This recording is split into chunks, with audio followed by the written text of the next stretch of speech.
Hi everyone, it is Lacey the Sleepy Stitcher here, and today I am starting a brand new Heaven and Earth design project. I'm starting the Storykeep version of Princess of the Sea by Donna Gelsinger, and I'm bringing you guys along on this journey with me. So the reason I'm starting this today is because I got this piece specifically because one, I had this scrap piece of fabric that a Storykeep would fit on, just barely, but will fit on. And this reminds me so much of my daughter and the time we spent in Japan. And I'm going to pop up a picture of her that made me think of this project.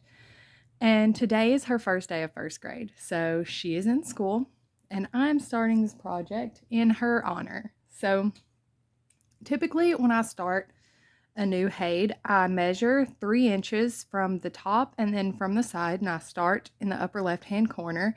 This piece of fabric is barely large enough. I'm only going to have 1-inch margins, so that is going to be the difference here. This is a piece of 25 count easy grid.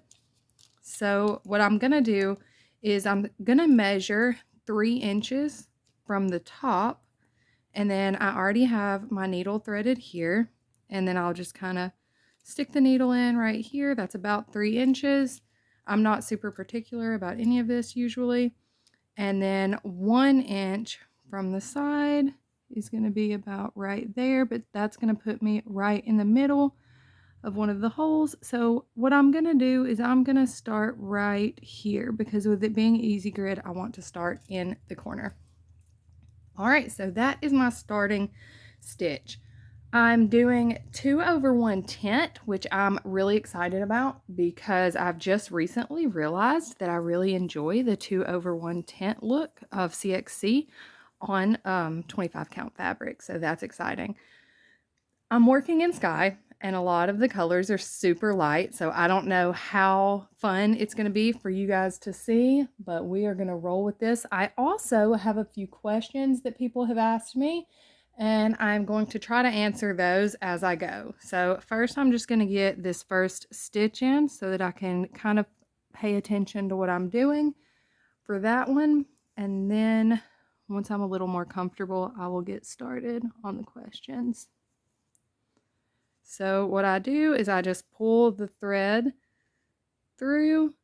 Oops, I bumped the camera. Sorry guys. I'm going to have to get used to this. And then I just catch the tail on the back.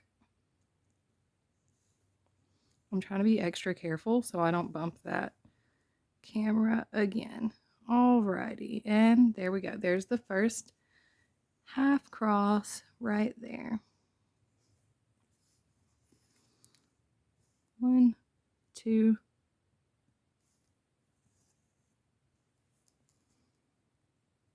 3. Here we are.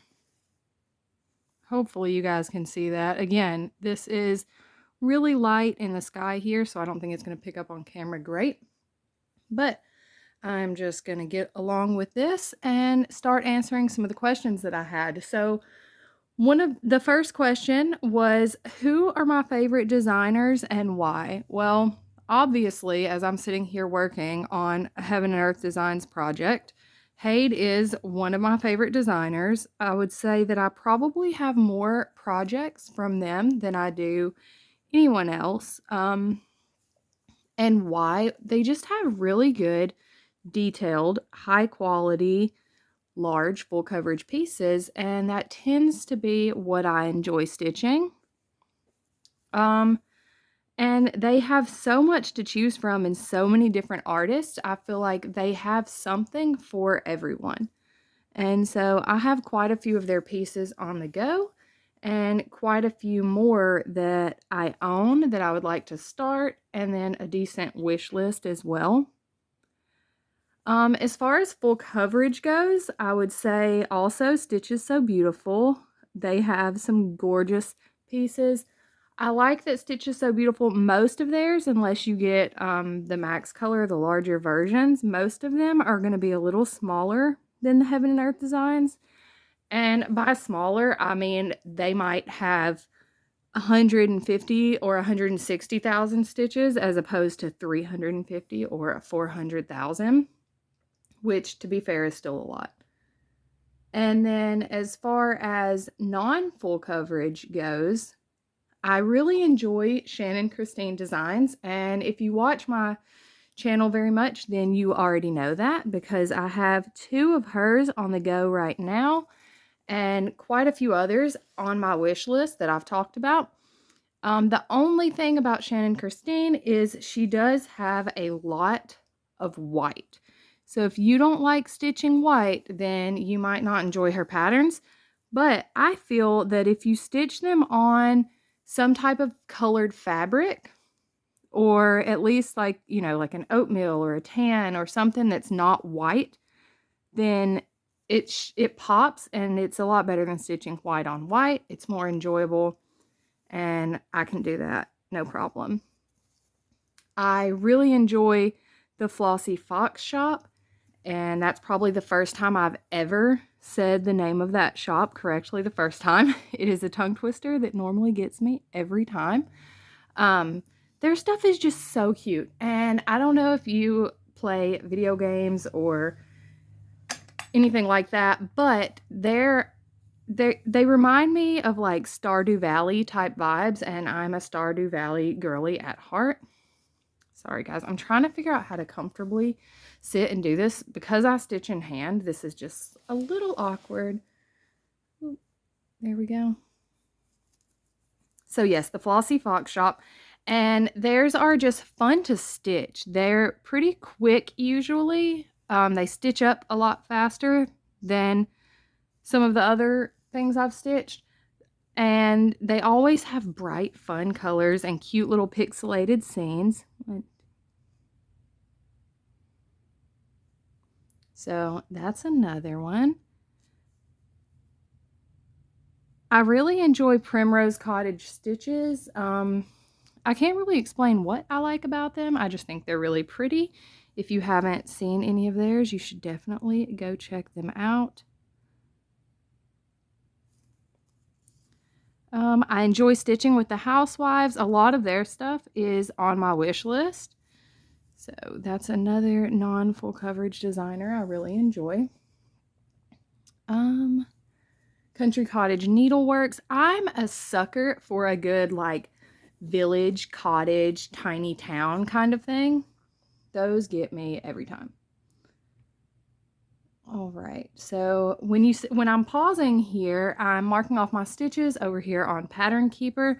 I have to have Pattern Keeper. I can't live without it. So that is what I'm doing when you don't see my hands moving or stitching. Let's see, I'm going to move on to the next question. How did you teach your daughter to stitch? So my 6-year-old has been stitching a little bit this year. When I first tried to teach her to stitch, I bought some stamped children's kits, and I took the thread and I tied it onto the needle so that she wouldn't continuously pull it off. And I started her thread for her. I secured it to the back, and I sat with her and I worked with her, and I showed her how to make X's, and I let her play around. It was really frustrating for her. She had a really hard time with it, and she ended up stopping for a while, which was totally fine. And then one day she just begged me to pick it back up, and I told her, sure, go ahead. And honestly, she picked it up, and that day she just got it. It's like something clicked for her that didn't click before, and I'm not sure what that was, and I'm not sure how to like reproduce that.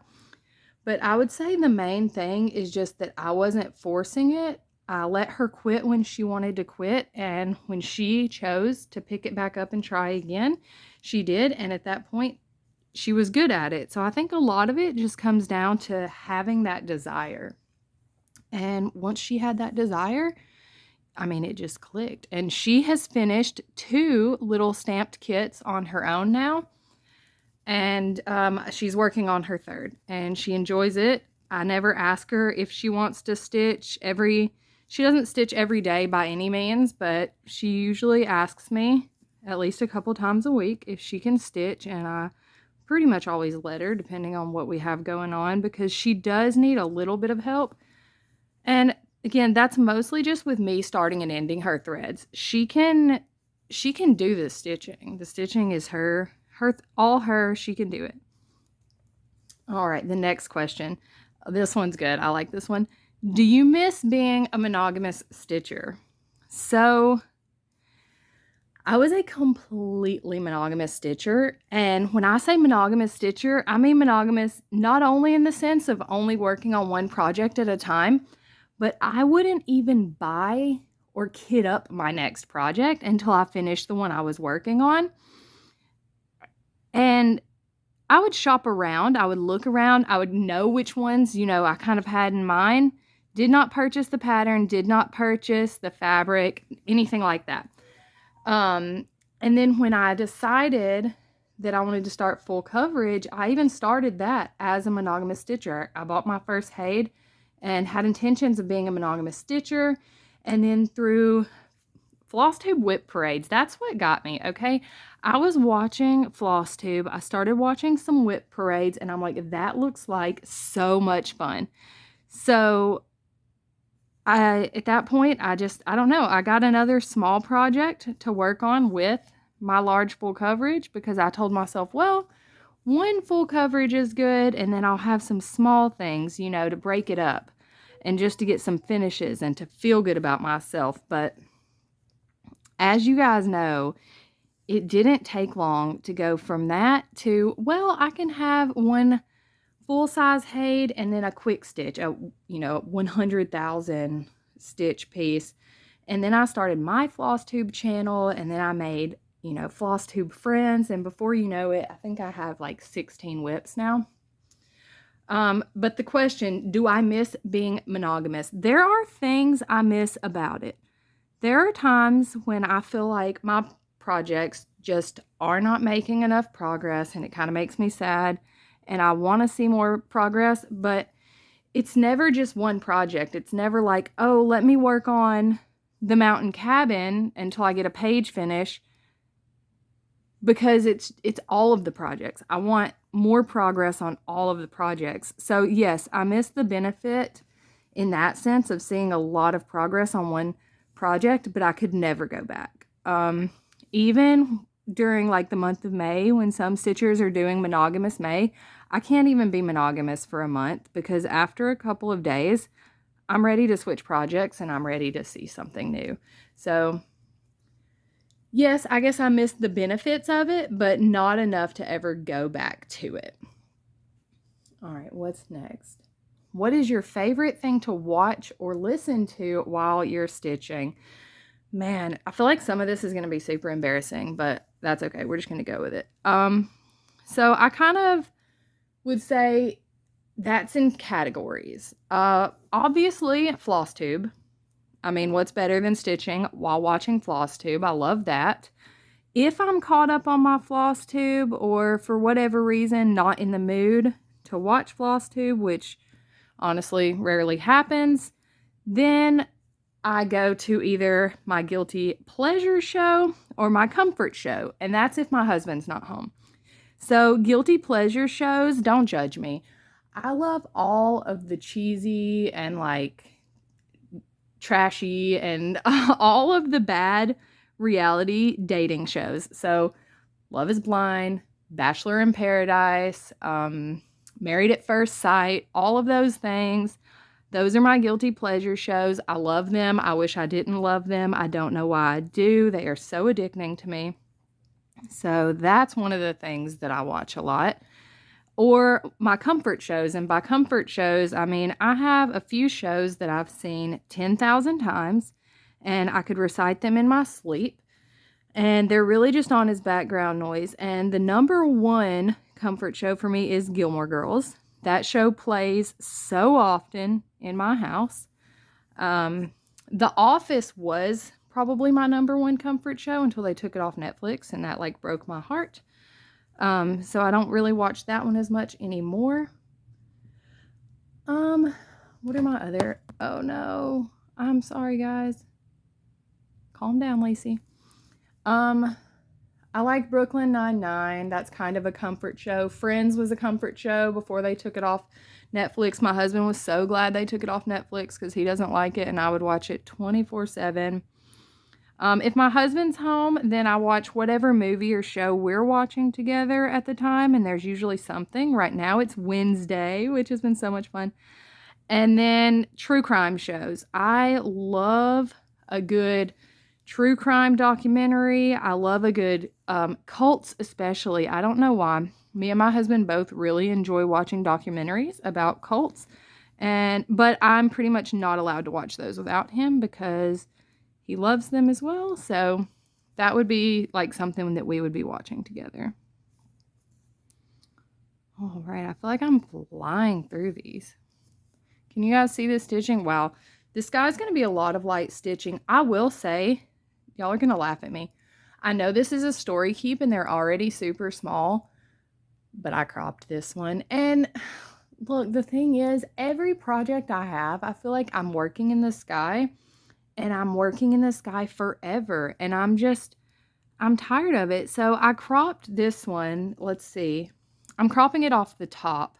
It would have been nice to crop the width since I barely have any room on the edges, but that's fine. I'm going to end up framing this myself or turn it into a wall hanging to put in my daughter's room. But I cropped the top, so I cropped it down the first 30 stitches high. So I haven't finished cropping it in Pattern Keeper, so I can't tell you exactly how many stitches came off, but I do feel like it's going to be a good bit. Alrighty, what is your favorite theme to stitch? I like to stitch seasonal things. As far as smalls go, let's discuss smalls, like not full coverage first. As far as smalls go, or non-full coverage projects, I like to stitch seasonal, and I like to do it in its season. The only, so I like to do, so fall and Christmas are my favorites. Fall especially. I'm a fall girly through and through. I love everything about fall stitching, the clothes, the smells, the leaves, the weather, all of it, the holidays. So fall stitching is my favorite. I could probably stitch fall out of season. I just don't have a lot of fall projects. Otherwise, I definitely would. Christmas, I really like to stitch in the Christmas season. Christmas in July. One second.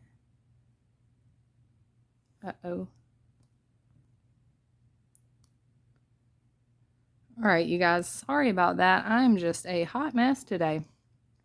But yeah, so like Christmas I can do like Christmas in July, but it doesn't give me the same warm fuzzy feelings I learned this year as stitching it in season. So I do like to stitch seasonal things, and I like to do them in their season. For full coverage, I seem to be drawn to landscapes. I couldn't tell you why. I'm not sure what it is about them. I see the artwork. I think it's gorgeous, and that's what I find myself wanting to stitch. Although I have been shying away from that a little bit in my new patterns because I don't feel like I need 10 full coverage patterns where I'm stitching beautiful skies and trees. And that seems to be where that is leading me right now. So when I'm trying to avoid the landscapes, my natural inclination, I really like anything bright and colorful so that I just enjoy stitching it when I pull out a bright, gorgeous color and I have a beautiful color of thread on my needle. I just enjoy every stitch more. It's funny to say that while I'm stitching with 3770 right now, and then I'm going to be stitching with a lot of not so pretty colors in this soon too. And not that they're not pretty, they're just not bright and colorful, but it's fine. I love the artwork. If I love the artwork and it has meaning to me, like this one is for my daughter. I have one, that's mostly just a lot of green in background, but it's for my mom. I have one that's got a ton of gray because it's, a motorcycle and a garage, but that's for my dad. So I guess it depends on the piece. If I'm stitching it for pure joy for myself, I enjoy bright colors. So like Amy Stewart's. I'm drawn to a lot of her artwork.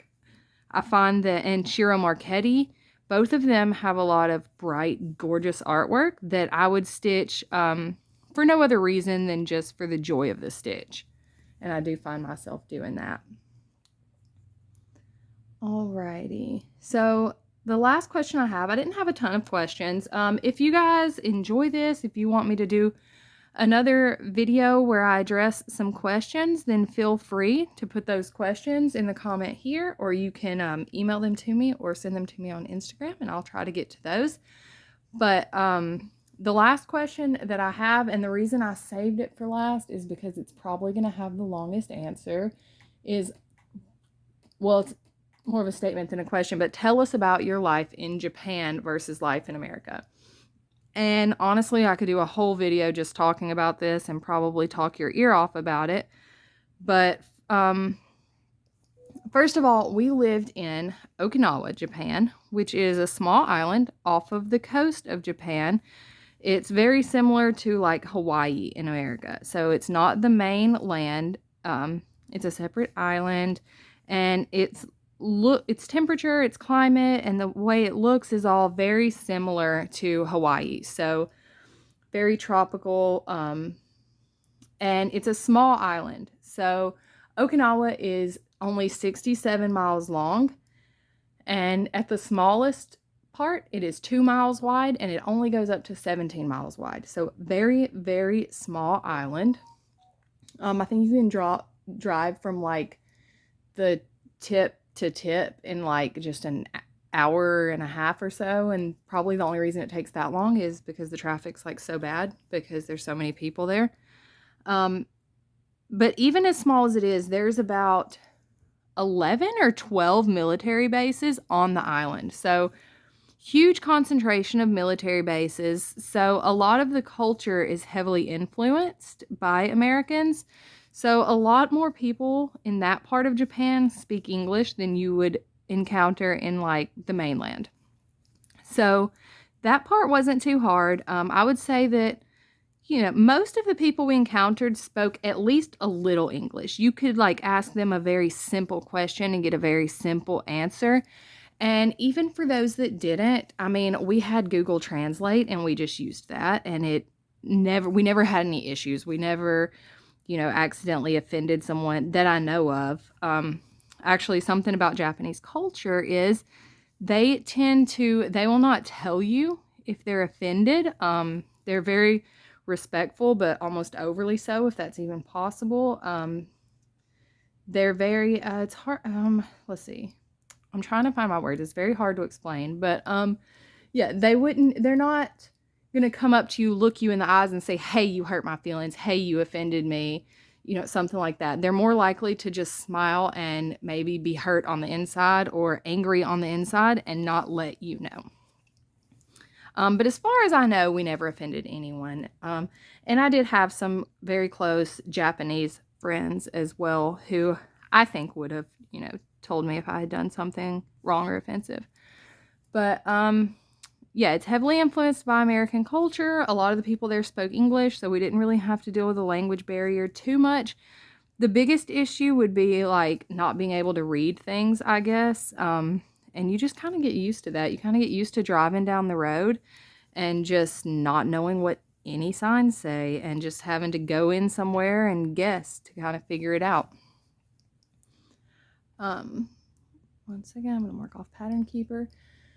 The food, obviously, is amazing. That is one of the #1 reasons I would say you should go to Japan, even if you like Japanese food at all. Their food is amazing, and while we were there, the yen rate was very favorable, so we could spend a lot more money and it would actually cost less, you know, for us in American dollars compared to the yen. So our whole family could go out to eat and it would be quite cheap. I feel like the food is just higher quality there. There are little convenience stores that I would say you can compare to an American gas station, but they don't actually sell gas. Called like, they have a 7-Elevens, they have Family Mart, and then Lawson is the name of the other one that's really popular. And we would go there and we would eat sushi. I mean, all kinds of things that you would not want to eat at an American gas station. and it would be high quality food. And you could get a healthy meal for just a couple of dollars in American dollars at those places. So we missed that. My daughter and my husband ate fish eyeballs there. My husband ate jellyfish. I'm trying to think if there's anything crazy I tried. Not really. I'll try things, but like I'm not going to eat a fish's eyeball. Like, I'm sorry. No, I'm not sorry. I'm just not going to do that. They definitely tried to get me to, but I will not be doing that. I would go to like the farmer's market and things and just get different vegetables and things that were in season that I had no idea what they were. And then I would just go home and like do a Google image search of the vegetable and try to come up with recipes like that. So yeah, we got quite a few things that we didn't like, but we learned what we didn't like. And now now that we're back in the States, I had to find an Asian grocery store so I could get some of the things that we just grew accustomed to having over there in Japan. The beaches on Okinawa are beautiful. They're perfect and they're amazing. Crystal clear waters, but everything in there can kill you. And it's not sharks. You don't really have to worry about sharks too much there. I guess, I'm not really sure why, but you don't. It's the box jellyfish, the blue-ringed octopus, lionfish, sea kraits, stonefish. There's a snail that can like shoot a barb out at you and like paralyze you. That's terrifying. We did do a lot of snorkeling there because the water's so amazing. You can see everything. And then we also took a trip to mainland while I was pregnant with my son. We went to Tokyo, Osaka, and Kyoto. And that was an amazing trip. We saw Disneyland and Disney Sea, Universal Studios. So they have like a whole Harry Potter world, Hogwarts Castle. That was a lot of fun. Again, we just ate amazing food up there. The ramen in Tokyo was amazing. We had some really good Indian curry actually in Osaka. And in Kyoto, they have this little hike. You go up this little mountain and there's all these monkeys that just live there. They're out in the wild. They're not they're not like captive or anything. They just run around and live their lives. There are people up there that can like kind of handle them if they were to, get too out of hand or try to attack a person or anything, but they don't. They really don't do that. You just can't have any food in your pocket because they will definitely come steal food out of your pocket. Yeah, that was our experience in mainland. Uh-oh, my thread's fraying here. But we loved Japan. I especially would 100% go back anytime. I never wanted to leave in the first place personally. My daughter was pretty sad about it. When we first got back, someone asked her what's different about Japan and America, and she said everything about Japan is better than everything about America, which is definitely a little bit of an, exaggeration, but that's coming from a 6-year-old that just had to pack up and leave her life and everything she knew and her friends in her school and come to a new place. Did I forget anything? We did a lot of traveling to like small islands. So Okinawa is an island, but also it has a lot of smaller, it's the main island that we lived on, but then there's small islands around that you can either ferry to, some you can drive to, and we did a lot of traveling to those. There's one that's like known for its carrots, and everything they have is carrot flavored, and they grow all their own carrots. And there's one that's known for their shrimp. Excuse me, Kori Island was the name of that one. That was a lot of fun. Life in Japan was really good. I will say, of course, we missed our family, and I know that if we ever went back, things would be different because we did go also to a military church, and a lot of our friends were military, so a lot of them will have moved on. So we could never really go back truly to that part of our lives. But I had my son there. My daughter really grew up a lot of her very young childhood years there. And it was just a wonderful time. I highly encourage anyone, if you ever have the chance to go to Japan, A, do it. And B, make some time to go to Okinawa. it's so worth it. It's gorgeous. There will always be a huge part of my heart in Okinawa, Japan, and I'm actually going to get emotional talking about it, so I'm going to stop that now. Well, I didn't get a ton done on this. Here we go. I hope you guys can actually see this. Working in tent stitch, at least. I made it a little further. But since I've answered all of the questions, I'm going to go ahead and let you guys go. Hopefully this turned out better than the last few. I tried to move the setup around a little bit. It's really hard to film a stitch with me and get the angle right when you stitch in hand. But if this is something that you guys enjoy and you enjoy just hanging out and listening to me ramble, then I'll definitely try to keep doing it. If you guys have any suggestions, any topics you want me to cover, or questions you want me to answer, or themes or specific projects you would like me to stitch on for one of these videos, I'll be glad to try that out.